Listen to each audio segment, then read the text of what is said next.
Et si la diplomatie n'était qu'une façade, et que ce qui se joue aujourd'hui, c'est la possibilité même d'un monde sans guerre? 3 capitales baltes, Riga, Tallinn et Vilnius, reçoivent en même temps des avertissements diplomatiques d'une sévérité rare de la part de Moscou. Ce n'est pas une note de routine. Le ton est inhabituellement dur, la publicité des échanges sort de l'ordinaire, et la référence précise à la Convention de Vienne, à son article 25, n'a rien d'anodin. Dans le langage feutré des diplomates, ces références sont des alarmes. L'article 25 affirme le devoir fondamental de laisser les diplomates travailler. C'est le socle sur lequel reposent des relations pacifiques entre États. Quand ce socle est remis en cause, ce n'est pas une simple formalité. C'est la stabilité même du système international qui vacille. Il faut bien comprendre le message. La diplomatie ne parle ce langage de fermeté que lorsque la patience est arrivée à son terme. Si Moscou sort ainsi du silence, c'est qu'une ligne a été franchie. L'accumulation de petits gestes hostiles se mue soudain en rupture, et le signal est clair. Le temps du dialogue discret est passé, place à la pression assumée. Ignorer ces signaux, c'est accepter que l'escalade devienne la norme. C'est risquer de banaliser la tension, d'oublier que la guerre, avant de faire du bruit, commence toujours par le silence des règles bafouées. Et ce risque, il ne pèse pas seulement sur les gouvernements. Il menace notre capacité, à chacun, d'influencer notre propre avenir, de préserver la paix, la liberté de penser et la mémoire collective. Mais pour comprendre pourquoi cette crise concerne au fond chacun de nous, il faut revenir à la racine de la confrontation, là où se joue bien plus qu'un simple affrontement diplomatique. Pour saisir l'ampleur de cette crise, il faut plonger dans l'histoire récente de la région. Car derrière les mots officiels, c'est toute une mémoire et une identité qui se redéfinissent sous nos yeux. Pourquoi une simple dispute sur des bureaux et des visas peut-elle devenir le prélude à une crise continentale? À première vue, cela ressemble à une querelle administrative, des formulaires à remplir, des signatures à poser. Mais derrière cette apparente routine se joue une partie bien plus grave, dont les règles sont écrites depuis plus de 60 ans par la Convention de Vienne de 1961. Ce texte garantit la liberté d'action des ambassades, un principe clé. Chaque État doit permettre à la représentation diplomatique étrangère de fonctionner sans entrave. Restreindre une mission diplomatique, ce n'est jamais neutre. C'est toucher à la souveraineté du pays représenté, ébranler l'équilibre fragile sur lequel repose le système international. Derrière chaque dossier traitant de locaux ou de visas, il y a une stratégie de contrôle et de pression. Quand on ralentit l'installation, quand on met des bâtons dans les roues à la logistique d'une ambassade, on ne parle plus seulement de paperasse. On parle d'envoyer un message politique, d'affirmer sa capacité à compliquer la vie de l'autre et surtout de montrer à tout le monde que l'on peut le faire sans conséquences immédiates. Aujourd'hui, ce sont des contraintes administratives. Demain, cela peut devenir des restrictions de déplacement, puis des entraves à la sécurité. Le travail des ambassades, en apparence anodin, devient alors un champ de bataille symbolique. Ignorer l'importance de ces gestes, c'est négliger les premiers signaux d'une dégradation profonde des relations internationales. Regardez la synchronisation des pays baltes, Estonie, Lettonie, Lituanie. Ce n'est pas un hasard. Cette unanimité n'est pas le fruit d'une colère spontanée. C'est une stratégie coordonnée, pensée pour envoyer un signal fort, autant à Moscou qu'à l'ensemble des partenaires occidentaux. 3 capitales, une même ligne, et derrière elle, tout un jeu d'alliances et d'intérêts croisés. Là où certains voient encore de simples altercations bureaucratiques, il faut voir de véritables lignes de fracture. Car ne pas saisir la portée de ces gestes soi-disant administratifs, c'est prendre le risque de banaliser la tension, de rendre invisible le glissement vers la crise. Mais les échanges de notes et les querelles de couloir ne sont que la surface visible. Sous ces gestes administratifs, ce sont des décennies de tensions identitaires, de mémoires conflictuelles et de stratégies politiques qui alimentent la crise actuelle. Et si la politique d'aujourd'hui était décidée par la façon dont on se souvient du passé? Dans les États baltes, la mémoire n'est plus seulement un héritage, elle devient une arme. Depuis l'indépendance, il y a plus de 30 ans, la stratégie collective s'est construite sur un rejet systématique de l'héritage russe. non pas en regardant vers l'avenir, mais en redéfinissant l'identité nationale contre ce passé jugé encombrant. Cela commence à l'école, avec des programmes réécrits pour minimiser, voire effacer, la période soviétique. Les réformes linguistiques imposent la langue nationale comme unique clé d'accès à la citoyenneté et à l'espace public. Même les rues et les places ne sont pas épargnées. Chaque monument, chaque plaque commémorative liée à la Russie ou à l'époque soviétique devient suspect. On les enlève, on les démolit, parfois au cœur de la nuit, comme pour effacer définitivement toute trace d'un passé commun. Mais ce n'est pas une purge brutale. Les populations russophones, nombreuses, ne sont pas expulsées du jour au lendemain. Elles sont progressivement marginalisées.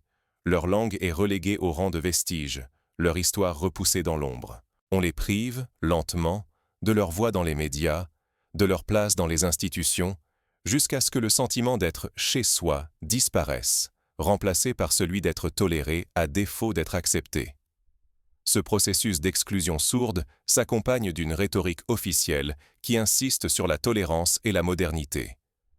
Mais le contraste entre les discours et la réalité se creuse. D'un côté, on proclame l'attachement aux valeurs européennes.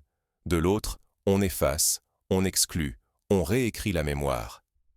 La destruction des monuments soviétiques n'est alors pas seulement un geste symbolique, c'est l'effacement d'un passé trop ambigu, trop compromettant, qui pourrait rappeler que ces terres ont connu d'autres cohabitations, d'autres dominations, d'autres histoires partagées. Ce choix délibéré de manipuler la mémoire présente un risque majeur. Accepter que l'histoire devienne un outil de division, c'est risquer de briser le lien fragile entre générations. C'est offrir aux dirigeants, quels qu'ils soient, la liberté de modeler le récit commun selon leurs intérêts du moment, et d'installer durablement la suspicion et la méfiance comme nouvelles normes sociales. Or, ce glissement discret ne concerne pas uniquement la mémoire ou les populations minoritaires. Il prépare le terrain à des tensions plus larges, affectant les relations internationales, les droits fondamentaux et, peut-être, la capacité de toute une société à résister aux futures manipulations. Mais comment cette guerre des mémoires déborde-t-elle le cadre national pour s'imposer dans la politique étrangère et les libertés individuelles? Regardons maintenant comment ces dynamiques se répercutent au-delà des frontières et menacent l'ordre européen. Et si, dès demain, traverser l'Europe devenait un privilège réservé à ceux qui pensent correctement? Cette idée, qui paraît extrême, se rapproche pourtant dangereusement de notre réalité. Lorsque des dirigeants européens sont empêchés de se rendre à Moscou par la fermeture soudaine de l'espace aérien, un précédent inquiétant est posé. Nous sommes en train d'assister à l'instrumentalisation d'un domaine qui semblait jusque-là neutre. Le ciel, le droit de circuler, l'idée même que voyager n'est pas un acte politique. L'espace aérien européen a longtemps semblé être le dernier bastion de neutralité, protégé par des accords internationaux et la confiance mutuelle. Sa fermeture pour des motifs purement politiques ouvre la voie à toutes les dérives. Demain, toute personne jugée inconvenante pourrait être clouée au sol, exclue du simple fait de ses opinions ou de ses fréquentations. Ce qui était impensable hier devient peu à peu la nouvelle norme, et chaque restriction imposée aujourd'hui rend l'avenir plus imprévisible, plus autoritaire. Le danger ne réside pas seulement dans le fait qu'une poignée de responsables soit empêchée de voyager. L'enjeu, c'est l'idée que l'exception devient progressivement la règle. Le silence assourdissant des alliés occidentaux en dit long. En s'abstenant de condamner ouvertement, ils cautionnent ce glissement vers un système où la sécurité, réelle ou supposée, justifie toutes les mesures de contrôle et d'exclusion. Ainsi, l'arbitraire s'installe, et avec lui, la peur de la prochaine interdiction, de la prochaine porte qui se fermera sans justification claire. Ce climat d'incertitude et de fermeture menace bien plus que la liberté de mouvement. C'est la liberté de parole, la diversité des échanges et la stabilité même du continent qui sont en jeu.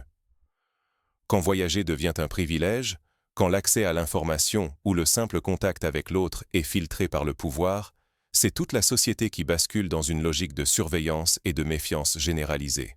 Chaque nouvelle barrière administrative, chaque vol empêché, chaque silence complice nous rapproche d'une Europe où la méfiance l'emporte sur la confiance, où la peur dicte la loi.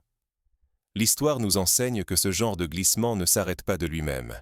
Il se nourrit du consentement passif, de l'habitude et de la peur de sortir du rang. Mais derrière ce durcissement progressif se cache une logique bien plus profonde. Celle d'élites prêtes à instrumentaliser toutes les crises, à attiser la division pour mieux consolider leur pouvoir. Que faire quand l'escalade devient un réflexe et que la fatalité semble s'imposer? Peut-on vraiment croire que tout cela ne nous concerne pas, ou pire, que l'affrontement est inévitable? Ce serait oublier que derrière chaque montée de tension, il y a des choix, ceux des élites et ceux de chacun d'entre nous. Regardons les choses en face. Les élites tirent souvent un avantage de la crise. La tension permanente leur sert de prétexte pour instaurer de nouvelles règles, renforcer le contrôle et imposer leur propre récit. En temps de crise, les décisions arbitraires trouvent soudain leur justification. La peur devient un outil de gouvernance. Mais le vrai danger n'est pas toujours là où on le croit.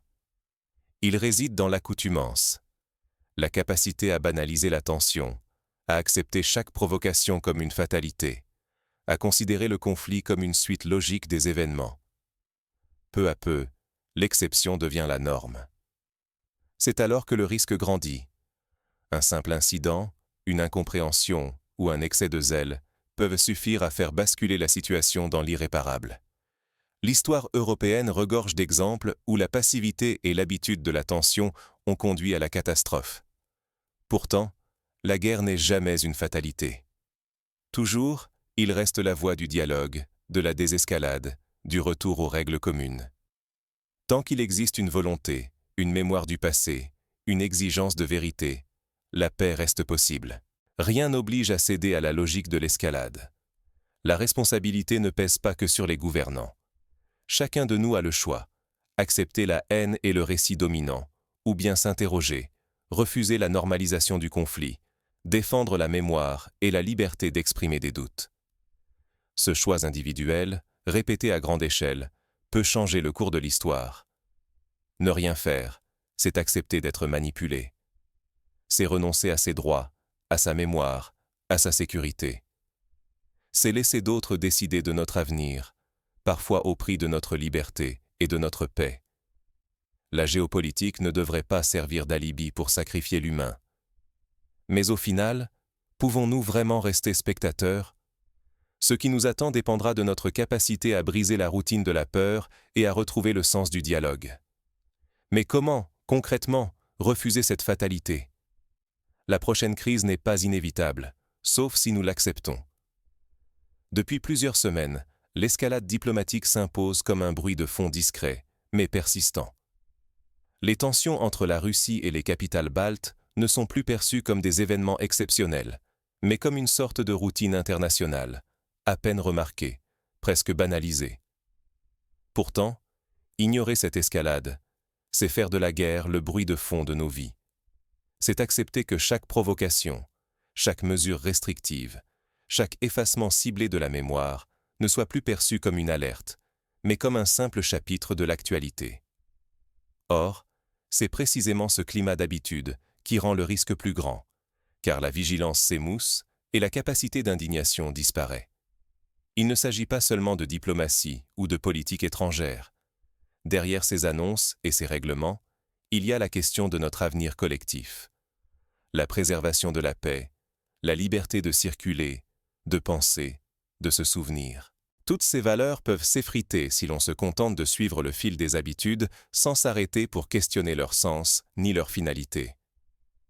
Nous ne sommes pas condamnés à vivre dans un monde où la division et la méfiance deviennent les règles, où chaque citoyen est réduit au rôle de spectateur impuissant face à des jeux de pouvoir opaques. La normalisation de la tension est un choix, ou plutôt, c'est la conséquence d'un abandon collectif du dialogue et du débat, au profit de la facilité du conflit.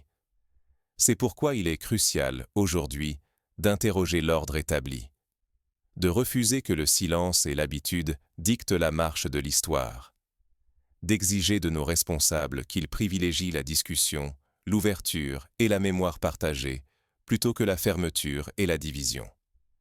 Le dialogue n'est pas une faiblesse, c'est le dernier rempart contre la banalisation de la guerre et l'effacement de ce qui nous relie les uns aux autres. Alors, la vraie question n'est pas « jusqu'où iront les États ?», mais « jusqu'où sommes-nous prêts à accepter la logique de l'habitude ?» Ce choix, personne ne peut le faire à notre place. À vous de décider si vous voulez vivre dans une Europe où l'escalade n'est plus une exception, mais une habitude silencieuse. À vous de questionner, de discuter, de refuser le confort du silence. Car rien n'est inévitable, tant qu'il reste des voix pour réclamer le dialogue.